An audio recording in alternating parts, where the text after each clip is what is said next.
जिला स्तरीय पीएम किसान 20तम किस्ती बंटन और पीएम किसान सम्मान समारोह आज मान्यवर प्रधानमंत्री नरेंद्र मोदी उत्तर प्रदेश वाराणसी सहर ठारे आयोजित पीएम किसान सम्मान निधि पालन समारोह रे देशर 9 कोटी 70 लाख ऊर्ध्व चाषी को 20,500 कोटी टंका हस्तांतर करिसेंती और एही परिप्रेक्षी रे कृषि विज्ञान केन्द्र पानीपोइला नयागढ़ परिसर में अनुष्ठित हो जाइछि। उक्त कार्यक्रम रे मान्यवर मंत्री गोकुलानंद मल्लिक मत्स्य और पशुपालन एवं क्षुद्र मध्यम उद्योग विभाग ओडिशा सरकार योगदान करथिले। मान्यवर विधायक खंडपड़ा इंजीनियर दुष्मंत कुमार स्वाई मध्य योगदान करथिले। एही कार्यक्रम को कृषि विज्ञान केन्द्र नयागढ़ और कृषि विभाग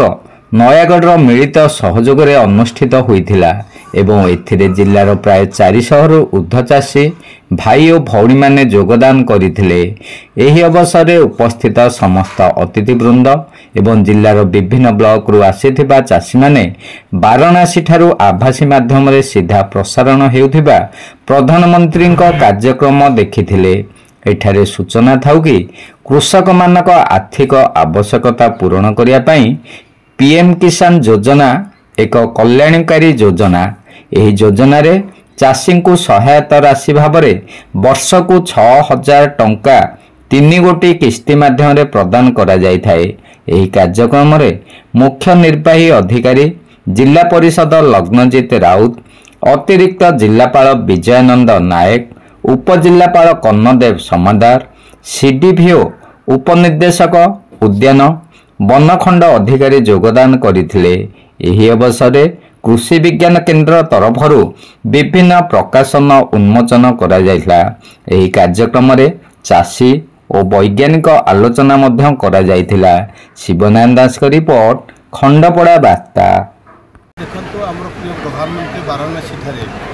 प्रधानमंत्री कृषक सम्मान निधि योजनार 20तम किस्ती आज प्रदान कर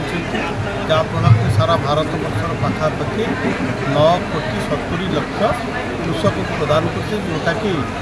2,500 कोटी टंका 2 लाख 20,500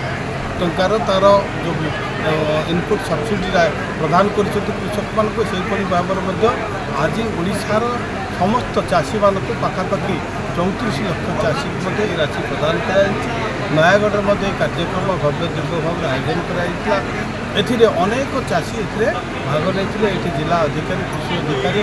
आम पीडी डीआरडी सब कलेक्टर समस्त उपस्थित आज चाषी मान सहित गोटे आलोचना होती चाषीर आय किपर द्विगुणित हो जो प्रधानमंत्री मुख्यमंत्री जो स्वप्न रही विकसित भारत विकसित ओडिशा चाषी कृषि कृषकर विकास हेले कृषक माने स्वावलंबी हेले कृषकर अर्थनैतिक विकास हेले रोजगार बढ़िले जाई आम देश राज्य आग को जीव तेणु से परिप्रेक्षी आज अनेक योजना प्रिय प्रधानमंत्री मुख्यमंत्री जोटा कि इंटीग्रेटेड फार्मिंग आम मिश्रित चाष जे चाष सहित आम केमती पशुपालन करवा मत्स्य चाष करवा से दिगरे मुख्यमंत्री कृषि उद्योग योजना अनेक सपोर्ट दि जाऊँगी अनेक सब्सिडी दि जाऊँगी एवं मुख्यमंत्री मत्स्य कल्याण योजना प्रधानमंत्री मत्स्य संपद योजना जो थे कि अनेक योजना रही आमर चाषी भाई मानक अनेक सब्सिडी पुखरी खोलवा आरंभ कर माछ वृद्धि होगा पर्यटन बड़ होगा पर्यटन और मार्केटिंग करने पर्यटन सबू दिगरे बराक फल रही इनक्लूड भ्यान रही